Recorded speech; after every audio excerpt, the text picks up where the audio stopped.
Once for request, twice as a warning, thrice on approach, a red day is dawning. How unsuspecting, an old butler's bell, a curious thing for any to sell. More curious, though, is who would buy such a treacherous piece, really, just why? Yet here we are, at the household of one who owns such a thing, and his name is John. How did it come into John's possession? A gift, or perhaps a collector's obsession? Whatever the cause, much to John's chagrin, this is what happened. Now let us begin. John was unpacking, for he had just moved into a new house as fortune improved. He'd got a promotion for all his hard work, a pay rise as well, a favourable perk. Moving all of his stuff and clearing the clutter, a small price to pay for his bread and butter. But shifting a box, a small object fell. John looked to see an old antique bell. He put down the box and picked up the relic. He examined it closely. It had a certain aesthetic. Placed next to a book on his dear coffee table, John got back to unpacking as much as was able. Hours went by in barely a blink. After all of that work, John wanted a drink. Searching the fridge, there was none to be found, so he shuffled away, for the couch he was bound. He fell to the sofa and lay on it flat. John looked at the table, where the old bell was still sat. With curious thought, he stretched out his arm and brought the bell close to examine the charm.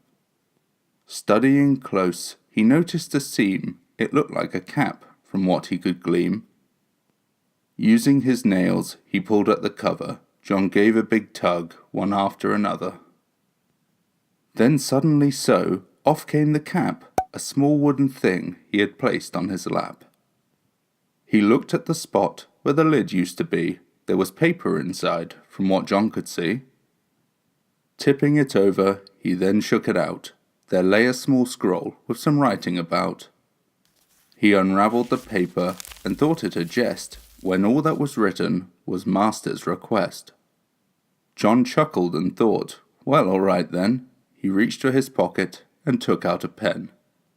Flipping the scroll for a spot that was clear, he wrote just one word. It simply read, beer.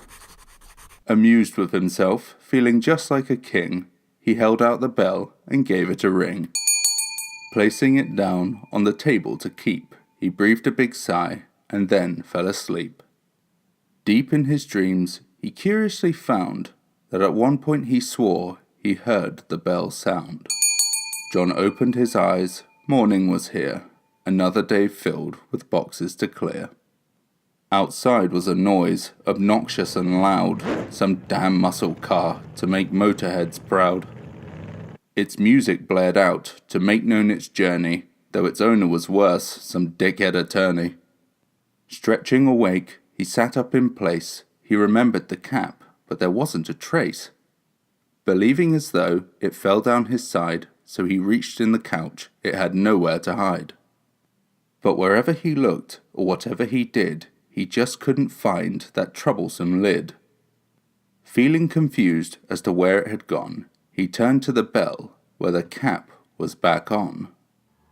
But there, stranger still, sat next to the bell, was John's favourite beer, and a six-pack as well. John sat perplexed. This made no sense at all. Had he done all this, but just couldn't recall? John rose to his feet, and stood quietly still. Was someone inside? The thought made him ill. He'd searched the whole house, and tried to stay calm. He grabbed for a bat to protect him from harm. Collecting his thoughts while he stayed on defense, the intruder left beer? It just doesn't make sense. He went room to room and checked every space, even the basement, which made his heart race. He'd not found a thing and felt like a loon, when from downstairs he heard a familiar tune. Was that the bell? No, it just couldn't be. John made for downstairs so that he could see. He stood in the lounge. There was no one in sight. His heart increased pace, and his nerves did excite. He looked at the table and let out a scoff. there sat the bell where the cap was now off. Inside of the bell, a new paper rest, marked on one side, read Butler's request. He turned the slip over, and words there were two. The paper just read, a simple thank you. John read this aloud, and much to his alarm, the bell sounded out while sat in his palm. The scroll became dust, sense started to wane. Could this be real, or had he gone insane? Inside of the bell was another small note, where Master's request once more had been wrote. John took a moment to consider all this. A wish-granting bell? Are you taking the piss? He took out the pen and thought up a test to empty the boxes and clear up the rest. Writing it down, he felt so absurd. He waited a while, but nothing occurred. Uncertain it worked, the house he inspected, just searching for signs, but naught was detected. John went outside and stood in the yard. The muscle car roared, which caught him off guard. The driver uncaring as he wasted his fuel, John shook his head at this ignorant tool. Shaking it off, he walked back inside. There was only so much that John could abide. He entered his home, where his stuff had appeared. The whole house was arranged, and each box was cleared. Days' worth of work, in the blink of an eye, John made for the table where the old bells still lie. He pulled out the paper, which soon left him pale. There on the note it read, tooth and nail. This didn't make sense, however John tried, so he put down the note and left it aside.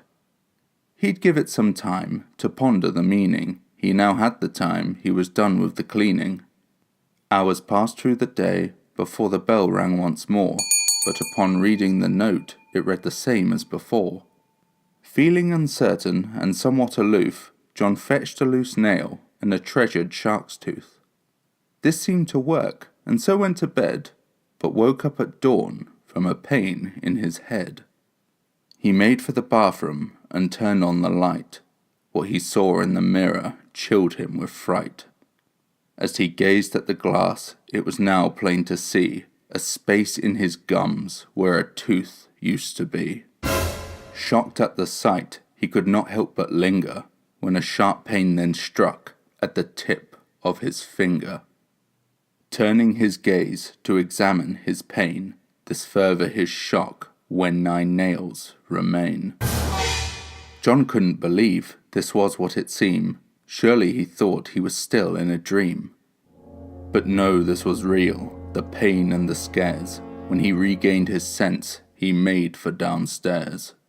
There was the bell, where it had been left, and a master's request which had John bereft.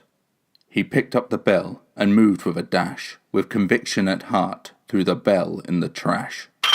As he walked away, he heard a small ring, where back on the table was that tormenting thing.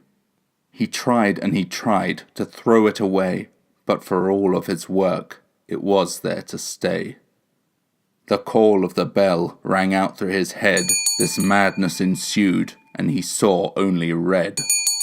Then, without thought, from this mental riot, he wrote on the paper a single word, quiet. His head became clear from this strange repertoire. Now all John could hear was the neighbour's loud car. But this was cut short, as if the engine just died, replaced by the neighbour, who then groaned and cried. John went to the window and saw his request. The neighbour lay still, with a hole in his chest. Silent and frozen as he stood in this hell, but suddenly woke from the ring of the bell.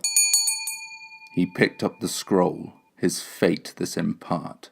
The note had one word, and this word was heart. This couldn't happen. John made for his car. For hours he drove as fast and as far. This day soon passed, and exhaustion took hold. John paid for a room which was withered and cold.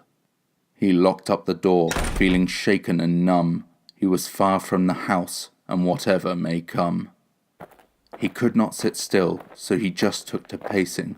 His mind was quiet, yet constantly racing. This new habit soon left a large groove in the floor. He stopped in his tracks and could wander no more. Darkness ensued as the sun slowly set. John sat alone in a mournful regret. His body called out in a tiresome plea, so he lay down in bed and felt far from free. Some time then passed, and there wasn't a peep. Perhaps he was safe, and so fell asleep. But when John awoke, one thing became clear. There was nowhere to run as the ringing drew near.